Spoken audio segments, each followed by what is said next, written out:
Long time no see, guys. It is November 13th, 2025, and it's been a while.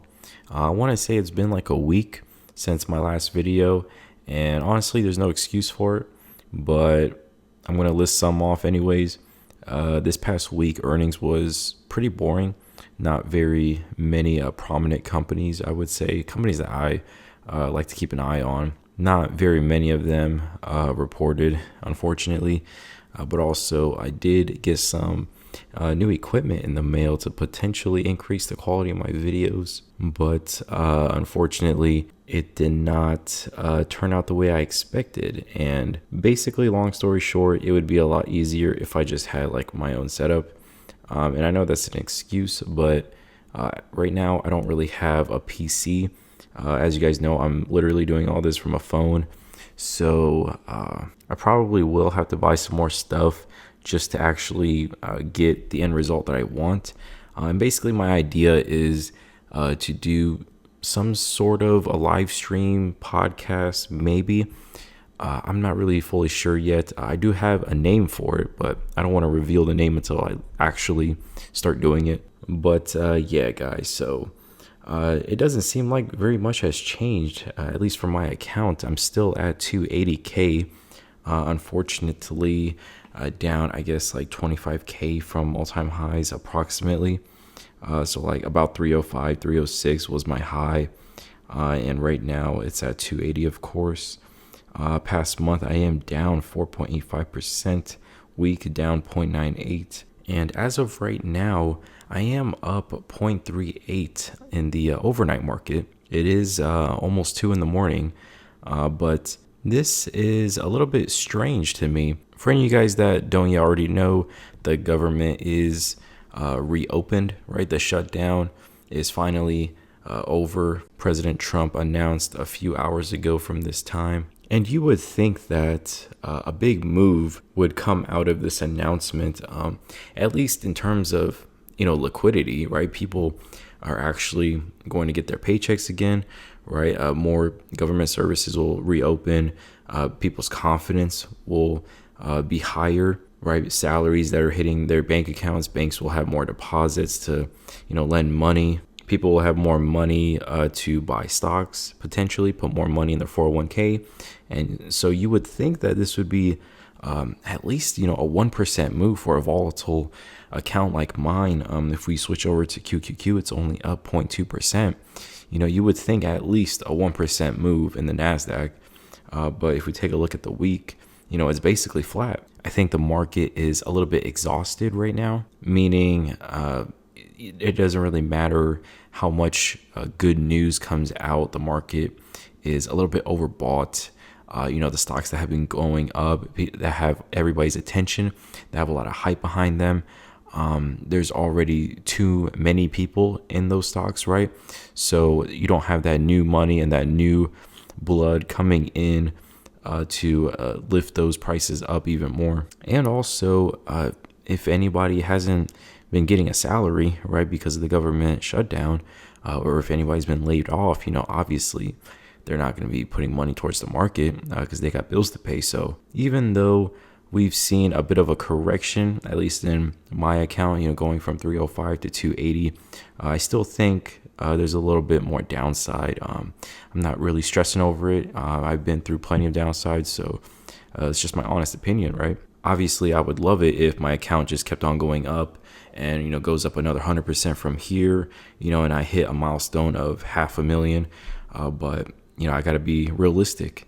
And I think the realistic outcome is a potential end of year correction or maybe going into 2026. So it is what it is. But one stock that did do very well today, has not done well lately, but it has done well. It did do well yesterday, is Chipotle. It was up 5%, but that's, of course, after being down so much. It used to be above $40 and then dipping below 30. So it doesn't seem like much, but it was up a lot yesterday. And when it comes to these three stocks, Chipotle, Sweetgreen, and Cava, I have noticed a lot more people talking about it, at least in the media. I've seen so many videos pop up of Sweet Green specifically talking about how this company is going to fail and whatnot. And it obviously is the weakest of the three, right? Sweet Green. Because if you force me to pick one of these companies that I think would go bankrupt within 5 years, I would definitely say it's Sweet Green. If you would have told me, 5 years from now, Chipotle and Cava would be gone and bankrupt, I would actually be kind of surprised. But if you told me Sweet Green would be bankrupt in 5 years, I honestly wouldn't be surprised at all. Even though it's my number 2 position in my Roth IRA, but I've already committed to these 3 stocks. I think these food stocks are in a similar situation to where I saw clothing stocks a little while back. If any of you guys remember the Sydney Sweeney short squeeze with American Eagle, some other clothing stocks, of course. And I think Nike had a decent reaction after earnings. So it seemed like a lot of clothing stocks were on the up and up. And of course, the Kohl's short squeeze that I made a little bit of money off of.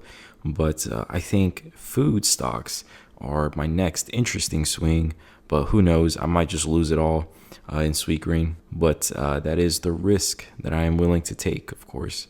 That's the risk that anybody takes whenever they enter the stock market. And as for my recent transactions, I believe we last left off on my 2 cash secured puts that I closed out, Lemonade and Cava, of course, that I made a decent chunk of change on. If we take a look at Lemonade, of course, that was over $200 of profit. And if we take a look at Cava, of course, that was almost $100. So about $300 that I made off of those 2 cash secured puts. So not too bad. But I did go ahead and close out this Robinhood covered call, making $200 off of that one. So obviously it's a very tiny hedge, a $200 profit off of a $200K position in my account. Not a whole lot, but it's still something. It's $200 that I would have not had if I had not taken that trade, of course. And of course we have Target, the cash secured put that I collected $325 on. And of course, I received $204 in REPX dividends.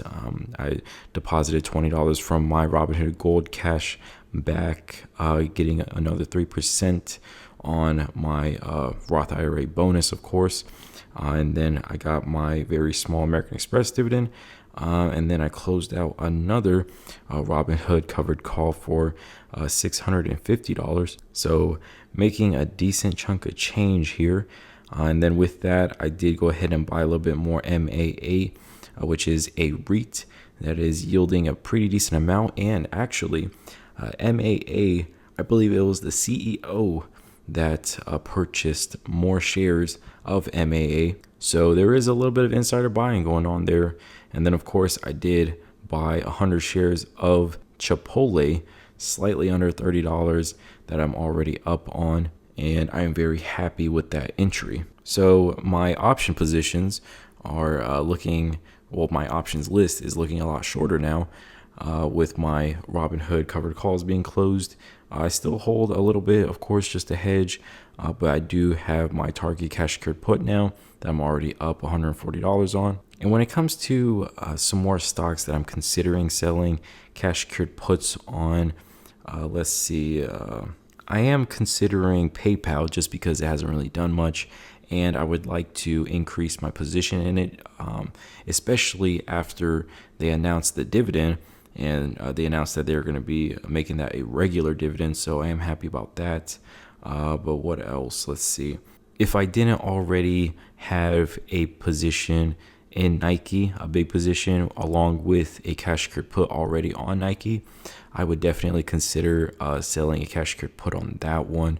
And who knows, maybe I will sell another one. But with that, my 70 strike already being underwater, I'm a little bit hesitant to sell another one on Nike and exposing my account to a lot more Nike, which isn't bad, of course. But I think there's so many other stocks that I could be selling cash secured puts on. I guess Nike is just not at the top of the list. But speaking of stocks that I'm highly considering selling more cash secured puts on, and even starting a position in, is actually Target. Right now it's at 92, I believe, and I did consider buying or starting a position in this account at the 90.